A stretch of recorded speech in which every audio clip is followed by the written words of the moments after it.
দেখো বন্ধুরা, এই যে বেগুনটা আমি ভেজে নিলাম, তার আগে আমি পার্শে মাছ ভেজে নিয়েছি, ভেজে তুলে নিলাম।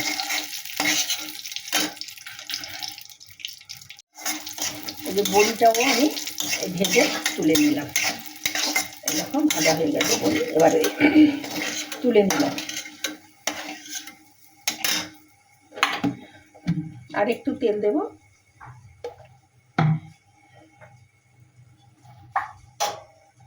তেলটা গরম হয়ে গেছে, লঙ্কা দিলাম আর এই আলুগুলো দিলাম।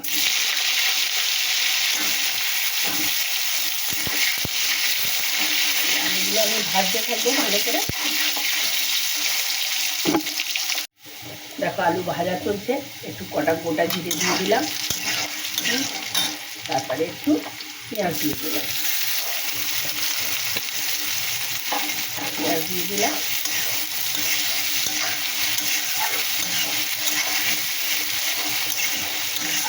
পেঁয়াজও ভাজা চলছে।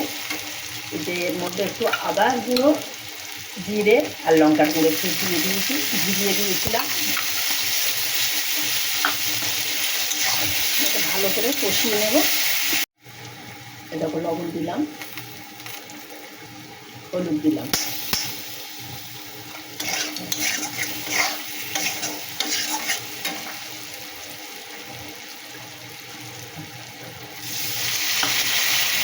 ভালো করে কষিয়ে নেব। এটা মশলা দিয়েছি আবার যখন ভালো করে দেখো কষা হয়ে গেছে। এবার আমি জল দিয়ে দিলাম।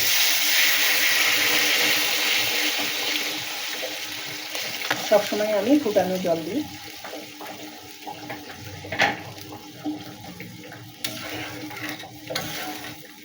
আলুটা সিদ্ধ হয়ে গেলে তারপরে দেখো বন্ধুরা, এই যে আলু সিদ্ধ হয়ে গেছে। এইবারে আমি এই বেগুন ভেজে রেখেছিলাম, বড়ি ভেজে রেখেছিলাম আর মাছ সব এই দিয়ে দিলাম, দিয়ে একটু ঢেকে দেবো, একটু ঢেকে দেবো। হ্যাঁ, গ্যাসটা জোরে দিলাম।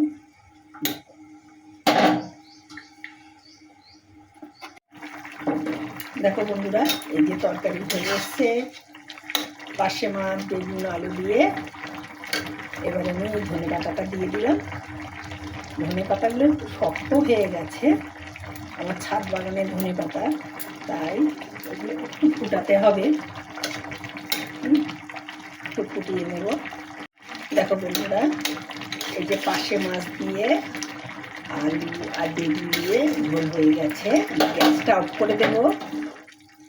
দেখো আমি পরিবেশনের জন্য তুলছি, একটু দেখে নাও। এটা ঠান্ডা হয়ে গেলে আরও ঝোল কমে যাবে, আরও ঝোল কমে যাবে। যাই হোক বন্ধুরা, দেখো তোমাদের যদি পছন্দ হয়েছে, যদি পছন্দ হয় তাহলে একটা লাইক কমেন্ট করে দিও। এইভাবে পাতলা করে বেগুন আলু দিয়ে ঝোল করলে দারুণ খেতে লাগে। টাটা বন্ধুরা, তোমরা সবাই ভালো থেকো।